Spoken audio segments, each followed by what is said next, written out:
Hi everyone, welcome back to my read along channel. We are reading Candyfloss by Jacqueline Wilson. Today we are going to read chapter 22, which starts on page 317, and we will be ending it on chapter 23, which ends on page 331. So without further ado, just to let you know, this is all Jacqueline Wilson's own work, just reading it for entertainment and pleasure. Let's get going. Chapter 22. Rhiannon's words rang in my head all day at school. Susan kept telling me that I mustn't worry. Rhiannon was just trying to wind me up. No social worker could ever doubt that I had two parents who loved me and cared for me. I knew she was right, but I was scared all the same. When the bell went for home time, I peered round the school gates anxiously in case there were social workers lurking, ready to capture me. But there was Dad, smiling and waving his bandages at me. Look, there's Floss's dad. Hey, Mr. Barnes. Hello, Mr. Barnes. You're a hero. Dad grinned at all the kids in my class. Thank goodness he didn't seem to notice the three girls who walked straight past him, rudely holding their noses. How have you been today, Floss? You haven't felt funny or had any coughing fits, have you? I've been a bit worried about you, said Dad, cuddling me close. I've been a bit worried about you, Dad. How have you been today? How are your poor hands? They're okay, sweetheart. I've managed fine. There was a bit of a palaver going into the loo. It's not that easy to cook either. I think you might have to give me a hand making tea. Glad to, Dad. But we're not having chips. I don't want to see a chip fryer for a long, long time. Are you going to give up being a chip cook, Dad? Well, I can't. Well, I've got to work, pet. And there's not a lot else I can do. I went down the job centre today. The girl there was quite helpful. She even filled in the forms for me, seeing as I've got my hands bandaged. Lucky that, as I'm total rubbish when it comes to spelling. But she's quite frank about my chances. They're not that great. Still, you never know. Something might bob up out of the blue, we said together as we turned the corner down Oak Crescent. There was a bright pink car parked outside Billy's house. I'd once seen a caravan exactly that colour. Dad, I said. What, pet? Said Dad. Then he saw it too. He stopped still, staring. Sorry, guys, bit tired. Come on, Dad, I said, starting to run. Hey, hang on, wait for your old Dad. I left him behind and rushed to the car. Sol and Jenny squashed up in the back. Rose was in the front, her beautiful red nails tapping a tune on her white leather steering wheel. She had two red velvety roses dangling from her driving mirror. Hello, I shouted. They all saw me at once. They smiled and started getting out of the car. Hello, little Floss, said Rose, and she gave me a hug. She was wearing tight black trousers and a lovely deep pink top patterned with red roses. Her toenails were painted dark red too, peeping out of her high-heeled sandals. She even smelled of red roses. I wanted to hang on to her and breathe in a lovely, soft, warm smell. So, where's your dad then, Flossie? Said Rose. Just coming. There he is, I said, gesturing. Dad was ambling along, his arms hanging at his side, and he bent bashfully. He looked really odd, as if he was shy. Well, goodness me, this is a surprise, he said. His voice sounded weird too, as if he couldn't catch his breath. He went to shake Rose's hand and then remembered his bandage. He paused awkwardly, half waving in the air. Come here, said Rose, and she gave him a big hug too. I want to thank you for looking out for my boy. I didn't really do anything, honestly, said Dad, going bright red in the face, but looking pleased all the same. How are your hands, mate? Sol asked, waggling his sling. Look at us, talk about walking wounded. You're a magnet for trouble, Sol. Always have been and will be, said Rose, shaking her head. But what about you, Mr. Barnes? Are your hands badly burnt? Let's go into the house. I want you to show me. I don't trust you strong, silent types. You don't make enough fuss. I'm so glad Saul remembered the right house after all. I got a bit worried when we first knocked half an hour ago and no one was in. Still, I thought you were probably meeting your little girl from school, and I was right. My Floss, said Dad. Well, come in, all of you. We trooped into Billy's house. Whiskey and Soda and Lucky were waiting in the hall, tails in the air, yowling hopefully for tea. Whiskey and Soda backed away and hid behind the sofa, overwhelmed by all the guests. But Lucky was perkily sociable. She gave Sol and Jenny a nod, and actually came and rubbed herself against Rose's shapely ankles. Hello, little cat, said Rose, bending to give her a stroke. She's my cat. She's called Lucky. Oh, she likes you, Rose, I said. Lucky was daintily licking Rose's toenails in homage. And I like her, darling, said Rose. She carefully stepped around Lucky into the living room. Oh, what a nice big room, she said uncertainly. Yes, you've got a lovely, huge house, Mr. Barnes. Call me Charlie, please. And it's not my house. It belongs to an old pal of mine. Floss and I are only here temporary like. It's not a huge house, Rose, I said, puzzled.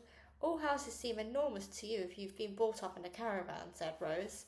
I love your cosy, rosy caravan, I said. So do I, dear, though I know it might seem a bit cramped to some people. She looked at Saul and raised her eyebrows at him. He laughed at his mum. I want a bit more space now, Mum, and a proper roof over my head. I want to live with the same girl in the same street. That's not so strange, is it? He put his arm round Jenny, who smiled and snuggled up to him. Well, said Rose, struggling, as long as you're happy, son. So how are you coping by yourself, said Dad. Oh, I get by fine. I always used to run the stall by myself when Sol was little. It's a bit of a struggle sometimes, but I manage. Talk to me about it, said Dad. So who's looking after the stall tonight? Monday's always our quiet night, when we've just set up. Liz from the Lucky Dart stall is supposed to be keeping an eye on it for me. Where is your fare now? I asked eagerly. Dad and I have looked and looked for it. Have you? Said Rose, looking pleased. Well, we're over in Felting this week, not too far away. Are you going to come and visit us? You bet, I said. We can, can't we, Dad? Of course, darling. Now let's get some tea organised. Will you be a lovely, helpful girl, Floss, and put the kettle on for me? Then, as I can't get at my fingers just now, perhaps you'd also like to dial the pizza place. He looked apologetically at Rose. I'd love to cook you a proper meal, but it's a bit awkward just now, as you can see. Pizza would be lovely. It's definitely our treat, though. Rose ordered 4 different king-size pizzas and then ice cream for afters. I had a big slice of all 4 pizzas, triple cheese and spinach, chicken and mushroom, pineapple and bacon, and sausage and sweet corn and tomato, and then a bowl of strawberry and vanilla and chocolate ice cream. Then I felt full. I had to undo my buttons on my school skirt. Sol and Jenny stayed for a while, and Sol let me try on his great big rings. I had a dragon on one finger, and a snake on another, and 3 different skulls and an eye ring, and frogs on each thumb. They looked so cool, but then they said they had to get going because they wanted to see some film. I suppose I ought to be going too, said Rose. Oh no, do stay, I said. Your dad probably wants some peace and quiet, said Rose. I certainly don't, said Dad. Please stay a bit longer, Rose. Well, I've certainly got to examine those poor sore hands, said Rose. We'll take those bandages off and have a look. They've given you fresh dressings, I hope. Let's see how you're healing. I peered fearfully as she gently unwound the bandages. I was terrified that Dad's fingers would have turned black and cindery like burnt toast. It was a huge relief to see they were just a little swollen and shiny red, but very recognisably still my dad's dear fingers. Rose peered at them carefully, holding his hand in hers. Are you reading Dad's palms, Rose? I asked. I might be, said Rose, smiling. What do they say? Is Dad's luck going to change? I think maybe it already has, said Dad softly. He wasn't looking at me, he was looking at Rose. She stayed very late that evening. Dad let me stay up, but I was starting to feel very tired. I had hardly any sleep the night before, and a lot of excitement. I curled up in the chair with Lucky on my lap. My head started nodding. Dad tucked a cushion under my neck and covered me with his sweater. I woke up once to wriggle around and rearrange Lucky. I saw that Dad and Rose were sitting very close together on the sofa. Billy the Chip's mother and father were frowning out of their photograph at them, but Dad and Rose didn't look as if they cared one jot. When Dad came to meet me next day from school, he said, "Guess where we're going?" It didn't need much power of deduction, but I played a game with Dad. Are we going shopping? Up to London? The seaside, I said, trying to seem completely innocent and dumb. Dad kept going, no, no, no. Then he said, come on, Floss, where would you like to go the most of all? I took a deep breath. The fair, I shouted. Dad whooped and punched the air with his bandaged fist and went, yay! He still couldn't drive, of course, but he checked out how to get to Felting on the bus. He'd bought a fruit juice and apples and nuts, so we had a snack on the way. I thought we'd eat really healthily now so that we can overdose on Candyfloss when we get to the fair, said Dad. Does Rose know we're coming? Oh, yes. Dad, you like Rose, don't you? Yes, of course I like her. You like her too, don't you, Floss? I think she's a very kind, lovely lady. Yeah, but I meant, do you fancy her, Dad? Floss, said Dad. His cheeks were carnation pink. That means you do, I said. Now then, little girls shouldn't be talking about fancying people. Not to their dads, said Dad. He paused. But say I did fancy Rose, would you mind? I don't think I'd mind a bit, I said. So is Rose going to be your girlfriend, Dad? Dad flashed from carnation to peony. Well, it's early days, darling. I'm not sure a gorgeous lady like Rose would really want to spend much time with a dull old man like me. We'll have to see. But whatever happens, Floss, you know you'll always come first with me. You're my little princess, and you always will be. I hitched right across the seat onto Dad's lap, and he gave me a big cuddle. We got off the bus at Felting Junction and found the fair on the village green. We hurried towards it, hearing the hum of the gurdy-gurdy music, smelling like fried onions on warm sugar. It was as if we were walking back into a wonderful dream, but it was all real.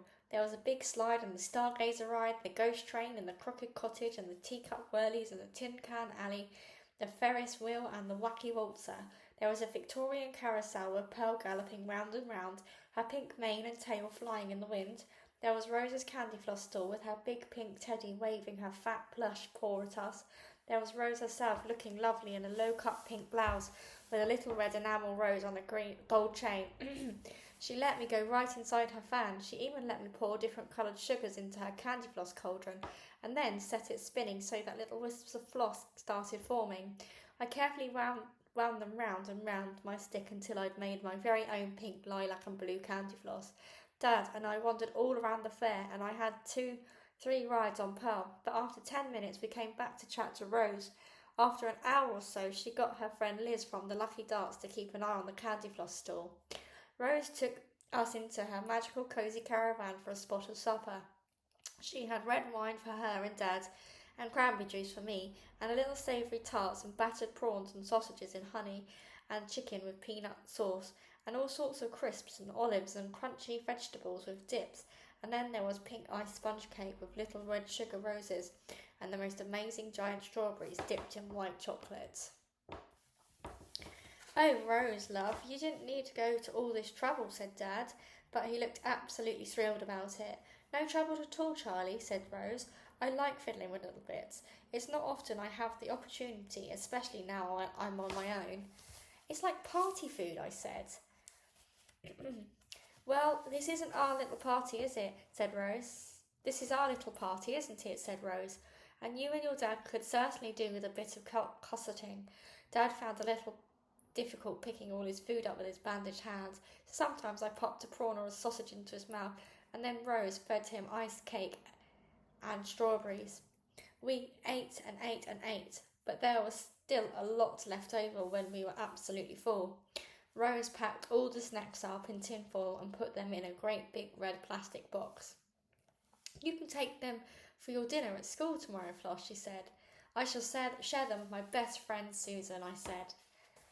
And that is the end of chapter 22, guys. So we're now on chapter 23, which is on page 331. I think actually we've only really got we've got one more chapter. That's actually really surprised me. So it's been a bit of an era, and next week or next time I record this, record another read along, it will be the end of Candyfloss. But for now, guys, thank you so much for listening. Hope you're enjoying the book. Until the next time, guys, goodbye.